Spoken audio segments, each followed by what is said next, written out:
it's like we been through so much shit, and niggas like they scared to talk about it, or that can talk about it, but voice ain't big enough. You know what I'm saying? So I just buckled down and started speaking that shit. We knock it out, we do what we do. Ended up having to go sit down again, you know what I'm saying? Right when I got with him, I was really out there in LA record one of my things the day before he got arrested last time, you know what I'm saying? DaBaby and NBA YoungBoy just dropped a joint mixtape called Better Than You, and it looks like Lil Durk has something to say about it. See, just days before Baby and YB released their new mixtape, YB dropped his track I Hate YoungBoy, and just everyone from Lil Durk and Durk's fiance India Royale to Gucci Mane and Boosie. Well, Durk and his associates are now firing back, and they're clowning DaBaby for teaming up with YB. Over the past few years, DaBaby has shown a lot of love to YoungBoy, and in 2019, during the Rap Hack podcast, he even named YoungBoy as one of his favorite rappers, and said people don't give YB enough credit for his music. I like NBA YoungBoy a lot. Nice.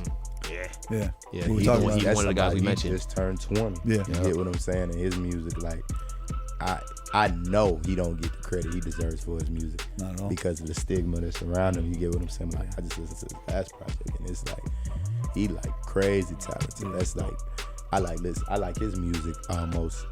After my music, I probably like his music the most, just because of his story and how he puts it out there. You know what I mean? How shameless he is with putting it out there, and the type of music that he continues to make.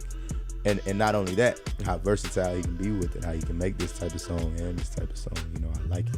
Well, it looks like DaBaby meant what he said, because on Friday, March 4th, he and YoungBoy released their collab project, Better Than You, with 12 new tracks. The mixtape was first teased with the single Neighborhood Superstar, which went viral overnight. Fans went crazy for Neighborhood Superstar, and they said this collab just proves nobody can cancel DaBaby and YoungBoy, no matter how hard they try. They just out here proving you can prevail from being blackballed or canceled. Keep pushing, one fan commented. One person wrote, YB is excelling at a ridiculous rate, straight fire, and DaBaby is showcasing his tremendous talent like always. Incredible. And another user added, you just know that this duo will forever remain legendary. But not everyone feels this way about DaBaby joining forces with YB. Days after Better Than You dropped, Mimo600, Chicago rapper affiliated with Lil Durk's OTF collective, took to Twitter to clown Baby for doing a project with YoungBoy and wrote, can't blame DaBaby, he thought that man was gonna save his career. However, YB's fans then jumped to the comments saying Mimo600 needs to tell Durk to worry about his record sales first and foremost. One man shared YB and Durk's achievements side by side, pointing out that Durk has been in the game for 5 years longer than YB, and yet YB got more platinum certified records, more #1 albums on Billboard, and more YouTube views. Tell Durk to catch up, the YB fans said. But then Durk's fans fired back and said YB only gets clout because he's considered controversial, while Durk stays working on his music. Meanwhile, Durk stayed booked and busy while YB fighting case after case, one Twitter user said. I don't care how long it took him to get here, he's here and here to stay. Was on tour all last year and about to do a 1-month state-to-state tour. Most dates are sold out, he good. Well, it didn't take long for DaBaby took notice of Mimo's tweet, and he responded with a long Instagram post claiming Durk is waving the white flag in his DMs while Mimo is acting tough online. Y'all towel-ass boy, funny as hell, Baby said. Y'all on the internet playing, trying to run your stripes up while y'all big dogging my DM waving the white flag? Y'all must not be on the same page over here at OTF, but check this out. It ain't a gang, city, or neighborhood in the world scary enough to make Baby pick and choose who to get money with. I ain't one of them. You don't like that? Do something. Baby also said he won't speak of the dead and wrote, so long live him. King Von got my respect. He stood on business, no excuses. That's how we living. That's what gangsta is, ain't it? But the rest of you hoe-ass internet trying to be cool off your boy name is some hoes. Baby continued. We're not the same, my boy. Ask your big dog. Now go call some real gangsters to step up for your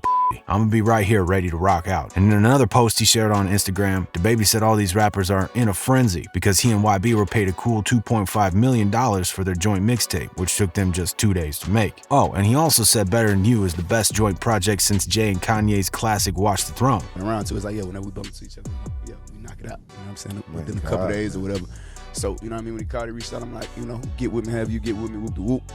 And we ended up, you know what I mean, shooting shits back and forth and got it going, you know what I mean, and was able to put together a project, you know what I'm saying, but it's dope as hell what you can see a nigga do from house arrest, you know, music, like, when you talking about music and a body of work, it ain't been no, you know what I mean, no collab project that, you know, this fucking around with that since you probably gotta go to, like, Watch the Throne, Jay-Z and Kanye type shit. Nah, facts is just, you know, it's dope as hell, like, sonically, everything, like, different styles of music that's on that bitch, and you know what I mean? It's all the way there. It's all there.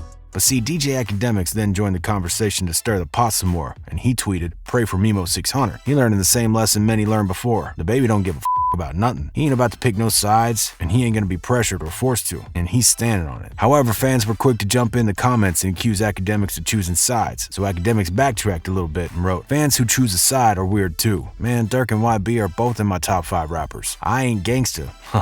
I'd laugh at either if they'd expect me to pick sides. Both are 2 talented black men. Hope they resolve their issues amicably or ignore each other. It's music." And then in another tweet, Academics tried to clarify his position and wrote, "Reason why I said DaBaby ain't picking a side, he ain't making cause he did a collab album with YB, mean that he gotta disrespect Vaughn, and he ain't making the respect Vaughn and communicate Durk mean can't work with YB.